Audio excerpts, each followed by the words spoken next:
ये लहजा, ये हिम्मत और ये दम सीएम योगी के जाबाज अधिकारी के पास ही हो सकता है। सोचिए, ग्राउंड पर इनका एक्शन इतना दमदार है तो उनकी सोच और इरादे कितने फौलादी होंगे।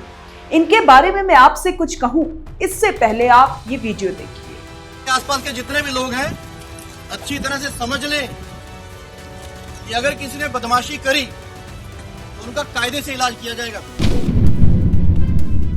अगर कहीं से खबर आ गई कि किसी ने कोई खुराफात करने की, किसी को परेशान करने की कोशिश की है, तो फिर उसकी खबर फिर अच्छे से लेंगे हम। ये जहांगीर के घर वाले भी खड़े हैं, उसको बता देना कायदे से। ये बार बार जो खबरें आ रही हैं कि उसके लोग धमका रहे हैं, तो फिर अच्छे से खबर लेंगे, फिर बाद में रोना पछताना मत।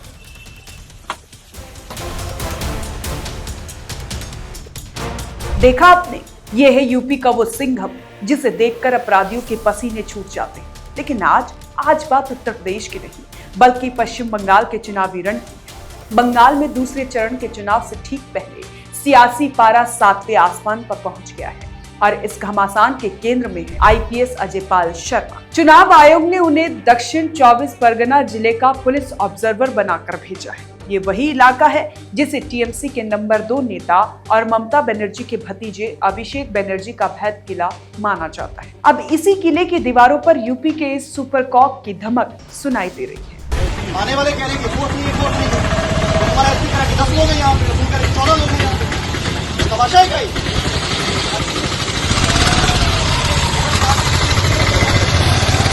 अजयपाल शर्मा की तैनाती होते ही बंगाल की राजनीति में भूचाल आ गया है। टीएमसी अब सीधे तौर पर हमलावर है और आरोप लगा रही है कि बीजेपी को केंद्रीय बलों पर भरोसा नहीं रहा, इसीलिए यूपी के एनकाउंटर स्पेशलिस्ट को मैदान में उतारा गया है।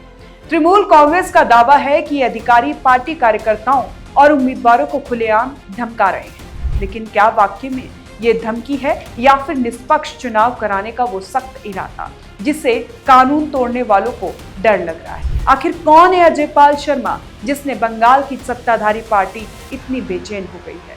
अजयपाल शर्मा यूपी कैडर के वो तेज तर्रार अधिकारी हैं जिनकी गिनती प्रदेश के सुपर कॉप्स में होती है। इनके खौफ का आलम यह है कि जहां इनकी पोस्टिंग होती है वहां अपराधी अपनी जमानत कैंसिल करवाकर खुद जेल के सलाखों के पीछे भागने लगते हैं। फिटनेस और अपराध के प्रति जीरो टॉलरेंस नीति ने उन्हें यूपी पुलिस का असली सिंघम बना दिया है। मूल रूप से पंजाब के लुधियाना के रहने वाले अजयपाल शर्मा 2011 बैच के आईपीएस अधिकारी हैं। फिलहाल वो प्रयागराज में ज्वाइंट सीपी के पद पर तैनात हैं, लेकिन उनकी पहचान उनके काम से हुई। शामली हो, नोएडा हो, जौनपुर या फिर रामपुर, हर जिले में उनके एनकाउंटर और अपराधियों पर किए गए प्रहार की कहानियां आज भी सुनाई जाती है। उन्होंने अपनी सर्विस के दौरान दर्जनों एनकाउंटर किए हैं और बड़े बड़े खूंखार अपराधियों को उनके सही ठिकाने तक पहुंचाया है। आज जब बंगाल के चुनावी समर में निष्पक्षता और सुरक्षा पर सवाल उठ रहे हैं, तब चुनाव आयोग ने अपने सबसे भरोसेमंद और सख्त अधिकारी को वहां की जिम्मेदारी सौंपी है। टीएमसी इसे डराने की राजनीति कह रही है, तो वहीं आम जनता इसे कानून का इकबाल मान रही है। अब देखना यह होगा कि अभिषेक बनर्जी के इस गढ़ में यूपी का ये सिंघम शांति और सुरक्षा का क्या नया अध्याय लिखता है। इरादे फौलादी हैं और तेवर आक्रामक। तैयार हो जाइए, क्योंकि अब बंगाल में सिंघम का राज है। अगर आप भी है इस बात से सहमत तो कमेंट कर जरूर बताएं और देखते रहें ONG न्यूज़।